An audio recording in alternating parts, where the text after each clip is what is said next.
बिस्मिल्लाहिर्रहमानिर्रहीम। अस्सलाम वालेकुम डियर स्टूडेंट्स, उम्मीद आप सब खैरियत से होंगे। मैं हूं आपका फ़िज़िक्स टीचर मोहम्मद वक़ास मुश्ताक। आज की इस वीडियो में हम फर्स्ट चैप्टर के न्यूमेरिकल को सॉल्व करेंगे। तो चलें स्टार्ट करते हैं। तो देखें, सबसे पहला न्यूमेरिकल उसकी स्टेटमेंट है, express the following quantities using prefixes. वो कह रहा है ये जो क्वेश्चन है इनको आपने प्रीफिक्स यूज़ करते हुए इनको आपने एक्सप्रेस करना, लिखना है। तो देखें, इसका पहला पार्ट है 5000 ग्राम। तो आपने क्या करना है, इसको 5 ये 3 ज़ीरो इनको ख़त्म कर इनको साइंटिफिक नोटेशन में लिखना है। तो ये बन जाएगा 5 × 10⁻3। जितनी ज़ीरो को ख़त्म करेंगे 10 की पावर उतनी बनती है, तो 10 की पावर 3 बन जाएगा और आगे ग्राम उसी तरह आ गया। अब देखें, हमें ये पता है कि 10 की पावर 3 के लिए जो प्रीफिक्स होता है वो हम किलो यूज़ करते हैं, तो इसके लिए किलो होता है। तो इसकी जगह हम क्या पुट कर देंगे, किलो लिख देंगे और आगे ग्राम उसी तरह आ जाएगा। तो इस तरह हमने क्या किया, प्रीफिक्स का यूज़ कर लिया। तो ये बन जाएगा 5 किलोग्राम।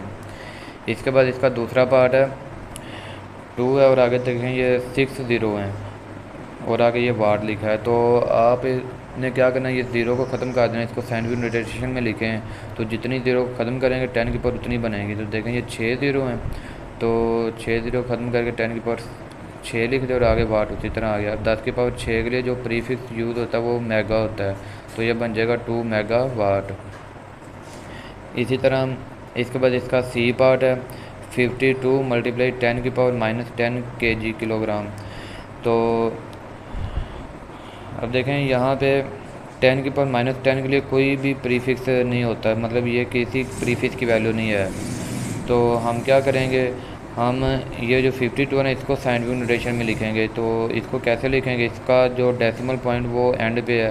तो इस डेसिमल पॉइंट का आपने जो पहला नॉन ज़ीरो नंबर होता है उसके बाद लगाना होता है जब साइंटिफिक नोटेशन में लिखते हैं।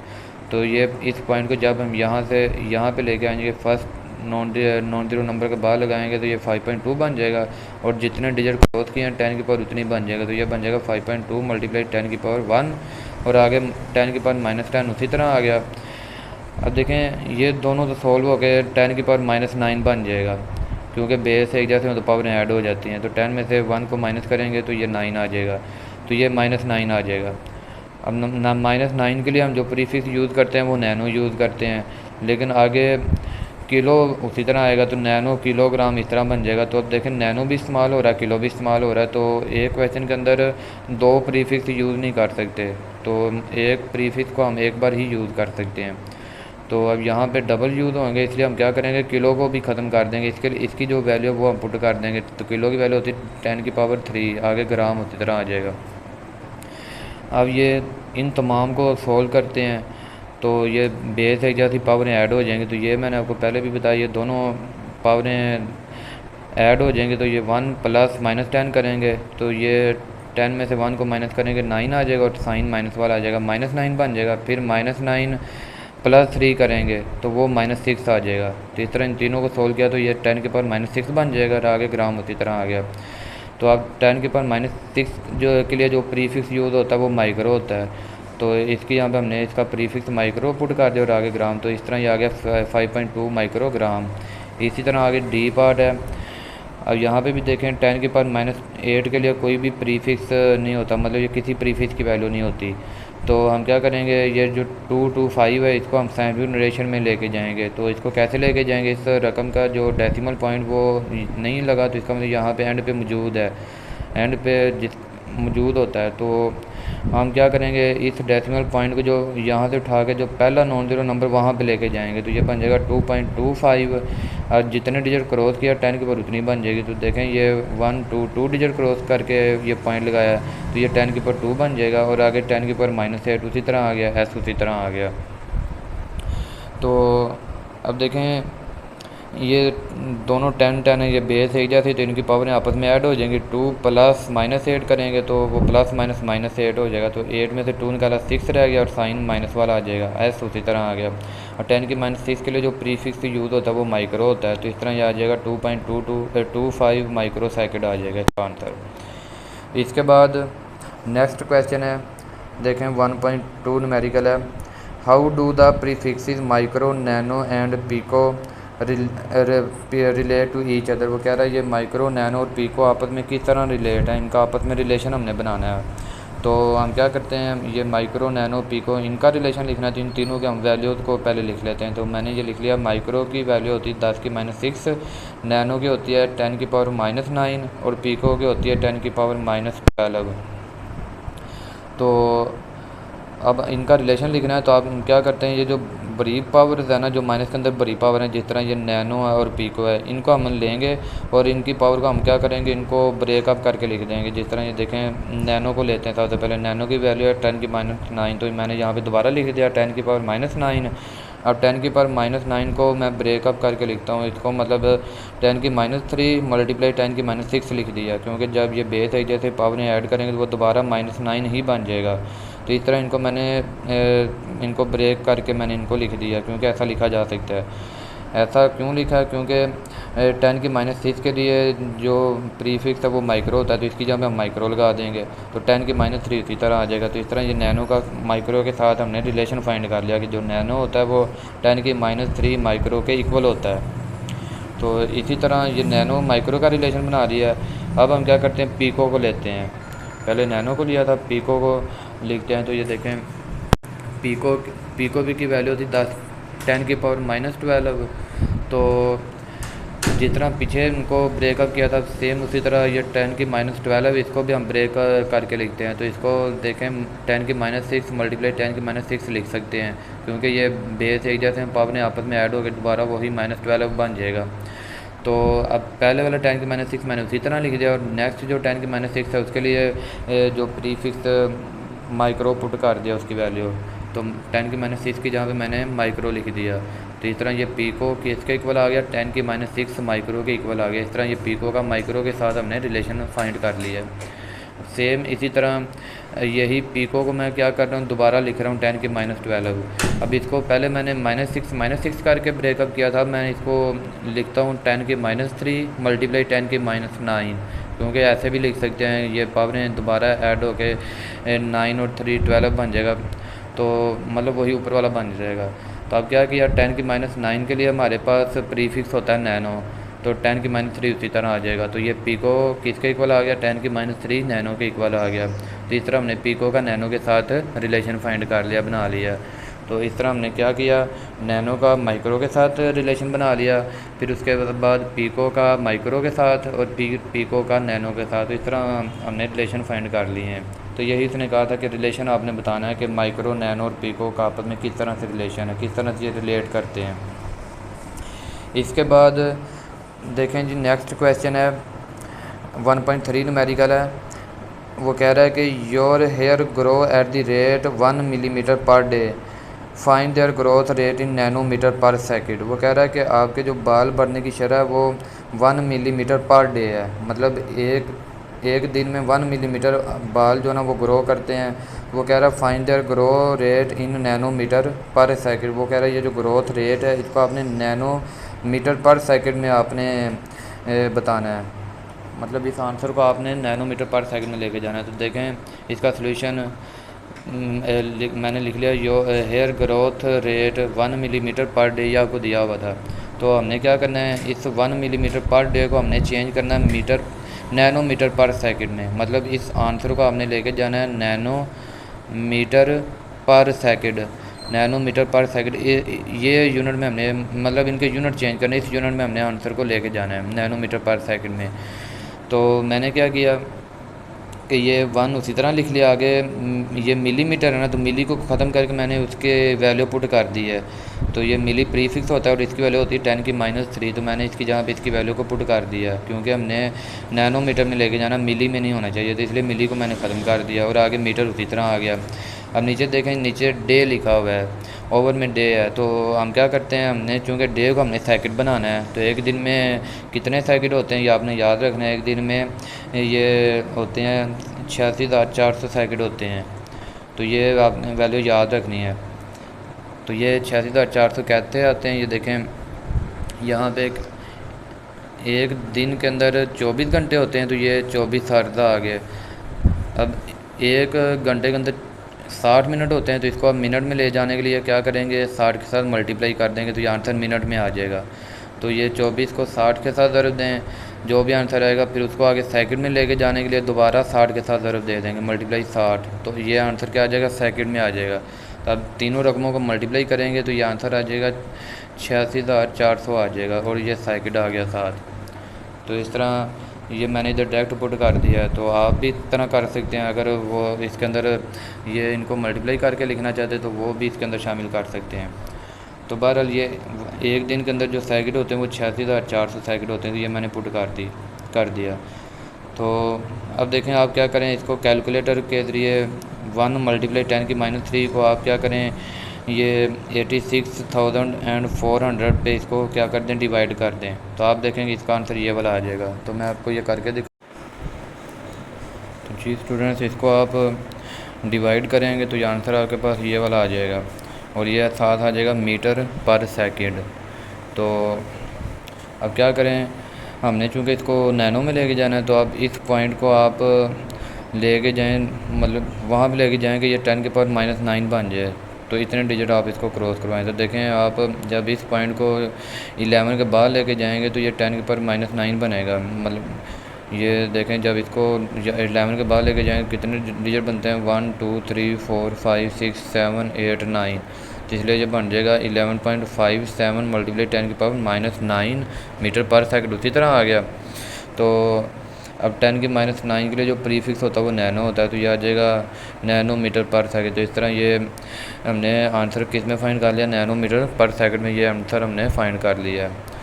तो इसके बाद नेक्स्ट न्यूमेरिकल है 1.4 वाला। तो इसका स्टेटमेंट देखें क्या लिखा है, री right the following in standard form. वो कह रहा है ये जो क्वेश्चन दिए हुए हैं इनको आपने स्टैंडर्ड फॉर्म में लिखना है। तो अब स्टैंडर्ड फॉर्म क्या होती है, स्टैंडर्ड फॉर्म होती है कि आपने ये जो क्वेश्चन दिए हुए इनको आपने साइंटिफिक नोटेशन में लिखना है। मतलब जो डेसिमल पॉइंट है वो जो पहला नॉन ज़ीरो नंबर है उसके बाद होना चाहिए।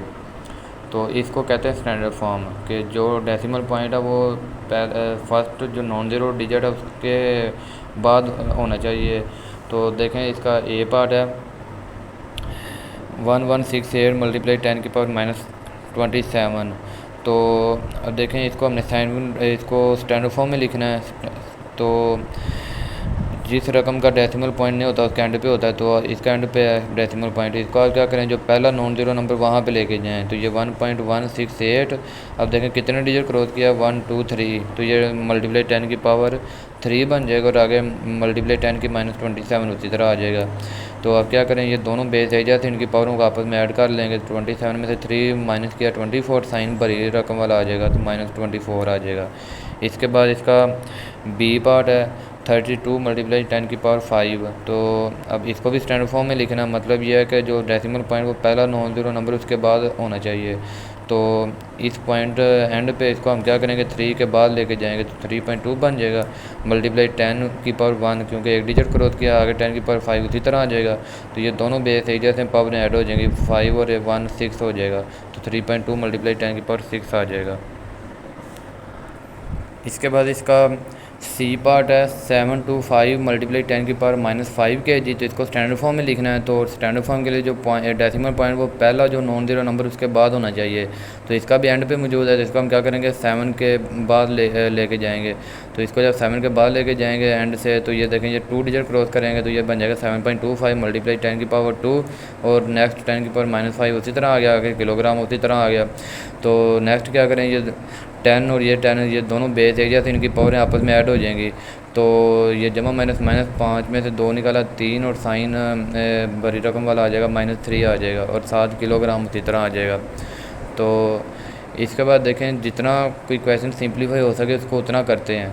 तो अब यहाँ पे हमें नज़र आ रहा है 10 के ऊपर -3 लिखा हुआ है, और किलो के लिए किलो की जो वैल्यू होती है वो 10 के ऊपर +3 होती है। इस तरह ये -3 और ये +3 आपस में कैंसिल हो जाएंगे, और ये वैल्यू मज़ीद मतलब सिंप्लीफाई हो सकती है। इसलिए हम क्या करते हैं, नेक्स्ट स्टेप में हम ये किलो के लिए उसकी वैल्यू को पुट कर देते हैं 10 की पावर 3। बाकी सारी वैल्यू मैंने उसी तरह लिख दी, और आगे 7 ग्राम आ जाएगा। अब देखें ये बेस एरिया से पावरें ऐड हो जाएंगी, -3 +3 करेंगे तो वो 0 हो जाएगा, कैंसिल हो जाएगा। तो 10 की पावर 0 1 होता है, 1 नहीं लिखते। तो इस तरह ये 7.25 ग्राम आ जाएगा। इसके बाद इसका डी पार्ट है 0.02 मल्टीप्लाई 10 की पावर -8। तो हम क्या करते हैं, ये जो इसका डेसिमल पॉइंट है इसको हमने पहला जो नॉन ज़ीरो नंबर उसके बाद लेके जाना है। तो अब देखें यहाँ से 2 जो नंबर है ये पहला नॉन ज़ीरो नंबर, तो इस पॉइंट को आपने 2 के आगे लेके जाना है। तो जब ये 2 के आगे लेके जाएंगे तो एंड पे पॉइंट नहीं लगाते, तो ये 2 मल्टीप्लाई 10 के पावर, देखें कितने डिजिट क्रॉस किया, 2 डिजिट क्रॉस किया, तो ये 10 के पावर -2 बन जाएगा। और क्योंकि अब यहाँ पे हम पॉइंट को राइट साइड पे लेके जा रहे हैं, तो जब राइट साइड पे लेके जाते हैं तो पावर माइनस में लिखते हैं, और जब लेफ़्ट साइड पे लेके आते हैं फिर पावर प्लस में लिखते हैं, तो इसलिए यहाँ पे हमने पावर माइनस में लिखी है। और आगे -8 उसी तरह आ जाएगा। फिर ये दोनों बेस एक जैसे हैं तो ये पावर आपस में ऐड हो जाएंगी, 8 और 2 ये 10, और साइन दोनों दोनों के साथ माइनस तो माइनस वाला आ जाएगा। तो ये इसका आंसर आ गया। इसके बाद आगे 1.5 वाला न्यूमेरिकल है। इसकी statement right the following quantity in standard form. यहाँ पे भी वो यही कह रहा है कि इसको आपने स्टैंडर्ड फॉर्म में लिखना है।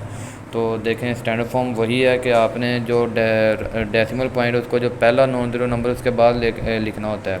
तो देखें पहला क्वेश्चन है, इसका ए पार्ट है 6400 किलोमीटर। अब देखें इसका जो डेसिमल पॉइंट वो एंड पे मौजूद है, इसको हम क्या करेंगे, पहले नॉन ज़ीरो नंबर के बाद लेके आएंगे, तो 6.4 बन जाएगा और आगे ज़ीरो ख़त्म कर देंगे। अब कितने डिजिट क्रॉस किया, 1 2 3, तो ये 10 की पावर 3 बन जाएगा किलोमीटर। इस तरह आगे इस तरह हमने इसको स्टैंडर्ड फॉर्म में लिख लिया।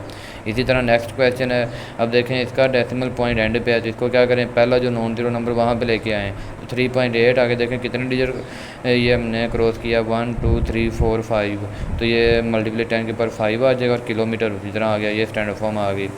इसी तरह सी वाला पार्ट देखें, अब यहाँ पे भी इसका डेसिमल पॉइंट नज़र नहीं आ रहा, तो इसका मतलब इसके एंड पे मौजूद है।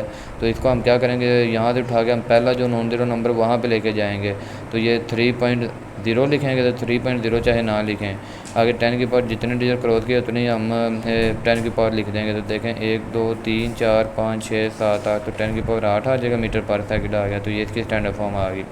इसी तरह डी वाला पार्ट है, वो कह रहा है सेकंड इन ना डे के, एक दिन में जो सेकंड होते हैं इनको आपने स्टैंडर्ड फॉर्म में लिखना है।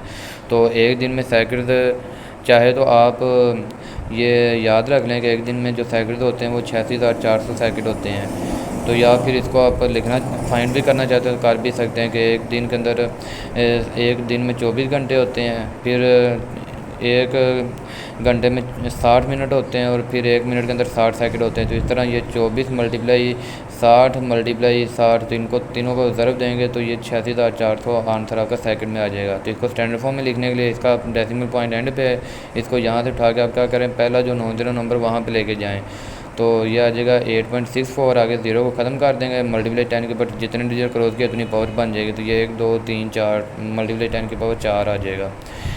तो इसके बाद 1.7 वाला क्वेश्चन है, देखें 1.7 क्वेश्चन है, statement of screw gauge has 50 division on it's circular scale, के स्क्रू गेज उसके सर्कुलर स्केल पे 50 डिवीज़न हैं। The pitch of the screw gauge is 0.5 millimetre, और स्क्रू गेज की पिच दी हुई है 0.5 millimetre. What is it's least count, वो कह रहा है इसका लीस्ट काउंट क्या होगा।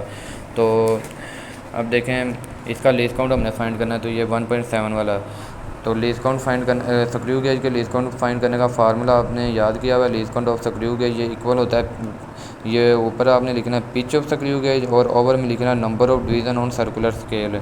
तो ये फार्मूला होता है लीस्ट काउंट फाइंड करने का स्क्रू गेज का। तो हम यहाँ पे आपको देखें स्क्रू गेज की पिच दी है 0.5 मिलीमीटर, वो पुट कर दी, नीचे number of division on circular scale, circular scale पे उसने जो नंबर ऑफ डिवीज़न दिए तो वो 50 दिए हुए हैं, तो हमने 50 पुट कर दिया। अब 0.5 को 50 पे डिवाइड करोगे, ये आ जाएगा 0.01 मिलीमीटर आ जाएगा। तो ये आंसर मिलीमीटर में आ गया है। तो चूँकि हम ज़्यादातर सेंटीमीटर यूज़ करते हैं, तो हम क्या करते हैं, इसको अब सेंटीमीटर में लिख लेते हैं। तो इसको मज़ीद सेंटीमीटर में ले जाने के लिए 10 पे डिवाइड कर देंगे, जैसे हम 10 नीचे लिखेंगे तो ये आंसर सेंटीमीटर में आ जाएगा। तो इसको डिवाइड करके इसका आंसर आ जाएगा 0.001 सेंटीमीटर, तो ये इसका आंसर सेंटीमीटर में आ गया।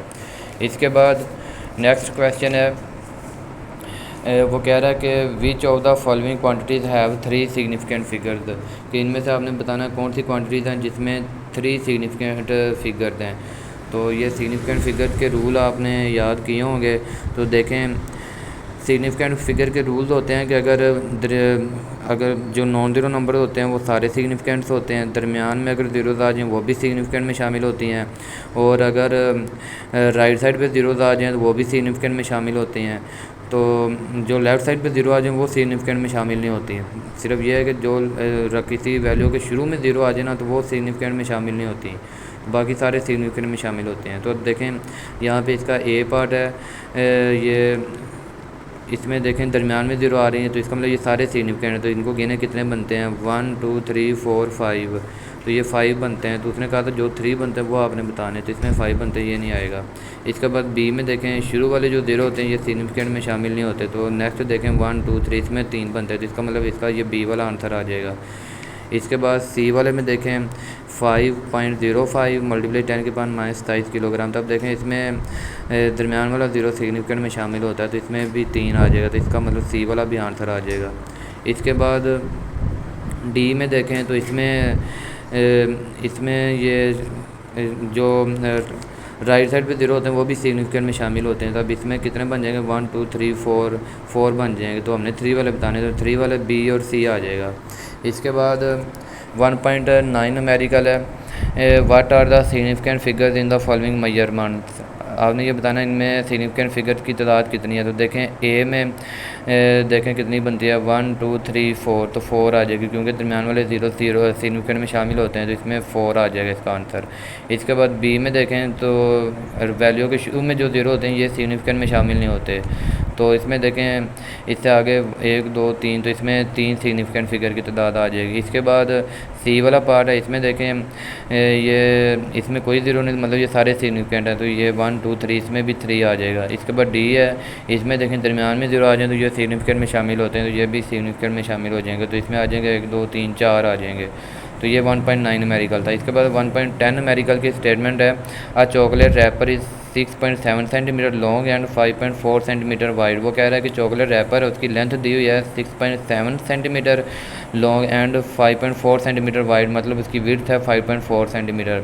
Calculate its area up to reasonable number of significant figure. वो कह रहा है कि आपने इसका एरिया फाइंड करना है और जो आंसर है एरिया फाइंड होगा उसको आपने रीज़नेबल सिग्निफिकेंट डिजिट्स के अंदर आपने वो उसका आंसर बताना है। तो इसमें देखें इसका सोल्यूशन, सबसे पहले मैंने लेंथ लिख लिया जो चॉकलेट रैपर की दिया 6.7 सेंटीमीटर और विड्थ दिया 5.4 सेंटीमीटर। तो एरिया हमने फाइंड करना था, तो एरिया फाइंड करने का फार्मूला हमने लगा दिया लेंथ मल्टीप्लाई विड्थ। तो ये एरिया फाइंड करने का फार्मूला उस वक्त लगाते हैं जब 2 डायमेंशनल फिगर होती है, तो जिसमें मतलब ये रेक्टेंगल जो शेप होती है उसका एरिया फाइंड करने का ये फार्मूला होता है। तो अब देखें लेंथ की वैल्यू मैंने जो दी हुई वो पुट कर दी 6.4 सेंटीमीटर, मल्टीप्लाई विड्थ की वैल्यू पुट कर दिया 5.4 सेंटीमीटर। तो इन दोनों को मल्टीप्लाई करेंगे 6.4 को 5.4 के साथ, तो ये आंसर आ जाएगा 36.18। और सेंटीमीटर को सेंटीमीटर से मल्टीप्लाई करेंगे, सेंटीमीटर का स्क्वायर बन जाएगा।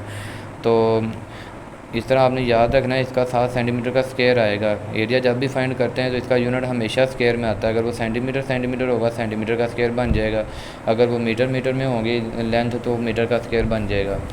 तो यहाँ पे देखें ये आंसर आ गया। अब यहाँ पे इसको राउंड ऑफ करें, तो राउंड ऑफ करेंगे तो ये अगर आपने यहाँ ये पॉइंट से पहले तक वैल्यू लिखनी है तो इसका लास्ट डिजिट देखें ये 5 से छोटा आ रहा है, तो हम क्या करेंगे इसको उसी तरह ही लिख देंगे। तो इस तरह हमने इसकी तादाद को मतलब सिग्निफिकेंट डिजिट की तादाद को कम कर दिया। रीज़नेबल सिग्निफिकेंट डिजिट के अंदर हमने इसका आंसर बता दिया, आ गया 36 सेंटीमीटर का स्क्वायर।